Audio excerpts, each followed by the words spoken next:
my name is Eileen Hinckle. I am a visual artist. I mainly specialize in mural painting, but I also work a lot with drawing, printmaking, photography, and some other things as well.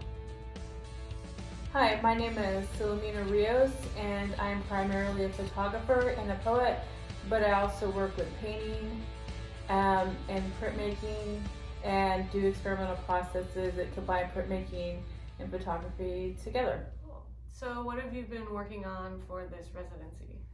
For this residency, I've been working mainly on a photography project where I'm going into homes of veterans who have been diagnosed with PTSD, photographing what their daily life looks like on the inside, and interviewing them about their experiences in the military when they were active duty. Wow. And besides the photography, are you combining that with any other media? Yeah, I actually worked on a poem that's an amalgam of their stories and their struggles relating to their PTSD and how it has affected not just their normal everyday life, but their relationships, maybe their jobs, and the struggles they have going on in their mind, like their inner dialogue is what it kind of reads like. And incorporated is like some religious imagery, so it's more like a prayer. How did you choose this subject matter for your work? I chose this subject matter for my work because it's something close to my heart. I myself am a military veteran. I served in the Marine Corps in the 90s, and I have PTSD related to my time in the military. So I decided I'm doing this project so that I can hear other people's stories and kind of give them a voice without having to be so public and intimate with other people and get their stories out there in a way they otherwise would not have been able to go out there. A lot of people with PTSD, especially veterans, are very, I don't want to use the word shy about their experience, but they're a little like trepidatious on who they share these things with, which is why instead of having like a story or poem for every individual veteran, it's an amalgam. It's all one thing together. And even though it's an amalgam, the ones that I've already shared the poem with, they feel like this whole thing could be about just their story. These things never go away. They can't be erased from your life, but you can kind of breathe a little deeper knowing that you've told a little bit of your story. Yeah, absolutely. Would you be willing to read an excerpt from it? Yeah. Let me. Saint Benedict, pray for me.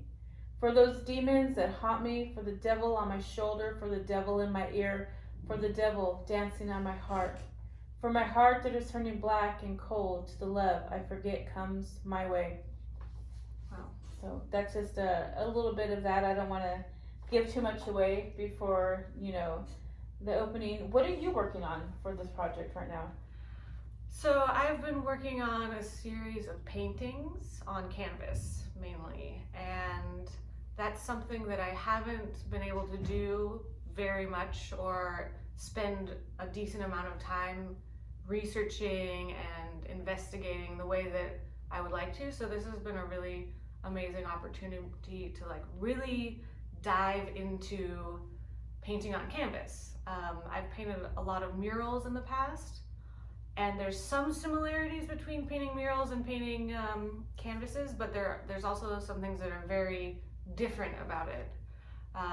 It's been really interesting having a space of my own too, because my usual art practice is in the public, and that there are so many factors that are present in the public sphere that one deals with, doing art or working in the public. So it's been really interesting to see how this space has also supported me and given me an opportunity to reflect in a different way, to have a different sort of process, and it's been really interesting. I just finished my first painting for the show after doing a series of studies. So in order to get to one final painting, I've done maybe 6 or 8 smaller paintings. What is the biggest difference you're finding between how you normally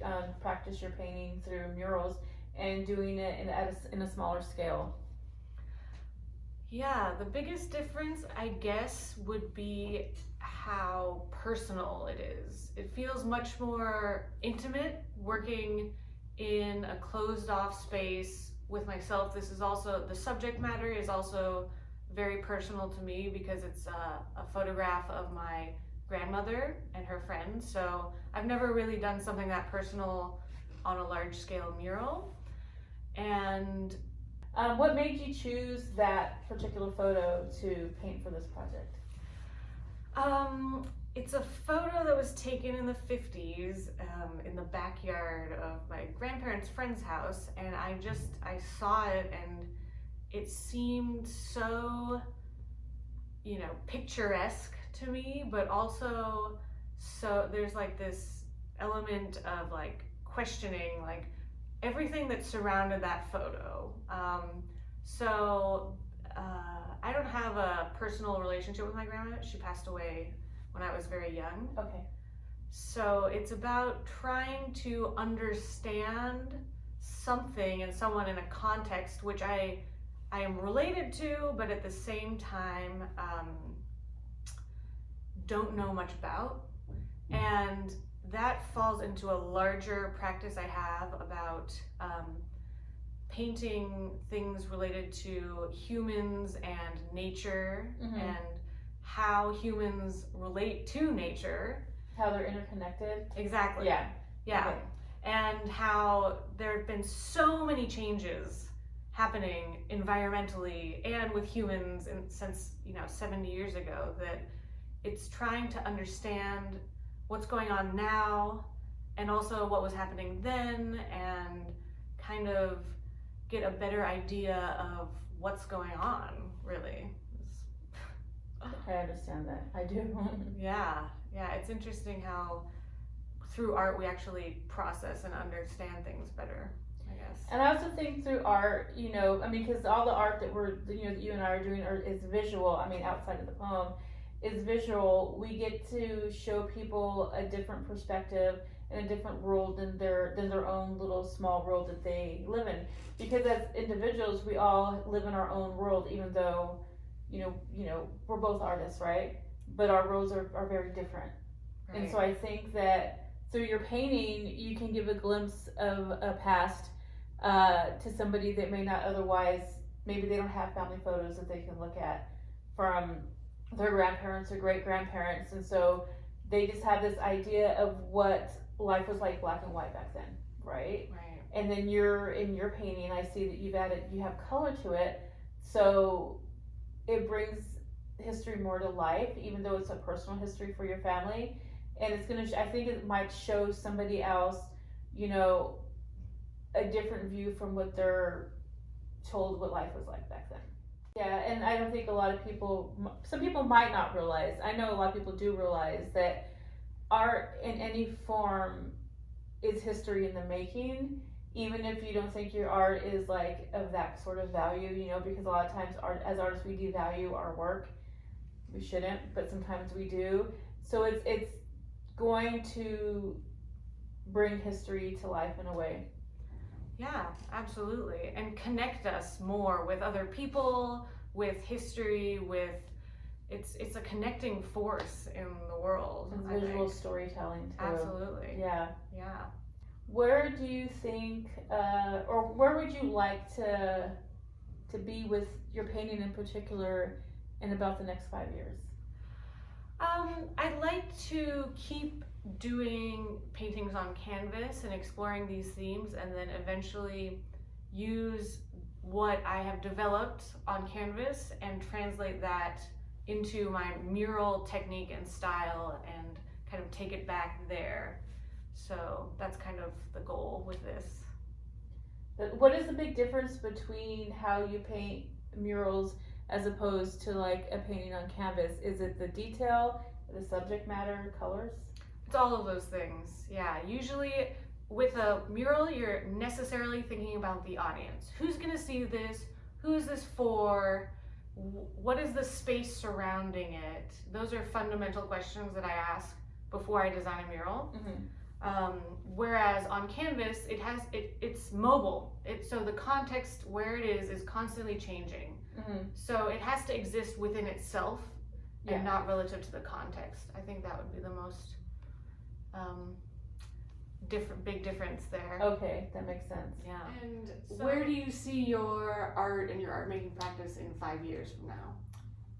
I actually want to continue working on the project I'm doing for this residency and see if in about 5 years I have enough more of a story on the people that I've worked with, even if it just fizzles down to like, 2 of them or 1 of them, and continue to meet with them and take their photos and the stories and see how their life is developing and see if I can get it into a book format. Oh, wow. So do you have any pieces that are maybe your favorite pieces of art that you've made so far? As far as photography goes, I have 2 photos that I never really get out of my mind. One of them I took of my 3rd child when they were really young, and they were wearing a tishel, which is like a headscarf, and just kind of looking over their shoulder, and that one just it just sticks with me because the expression on their face is just so pure at that time. And then I think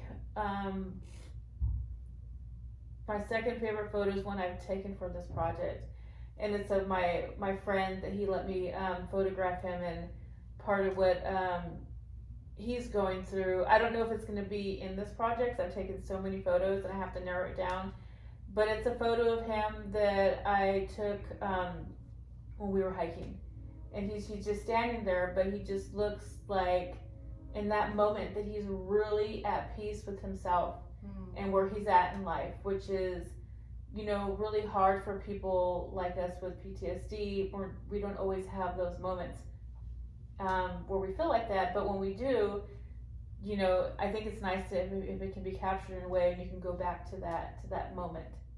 Great. Well, thank you so much for talking with me. It's been really interesting. Thank you for talking to me too. Thank you.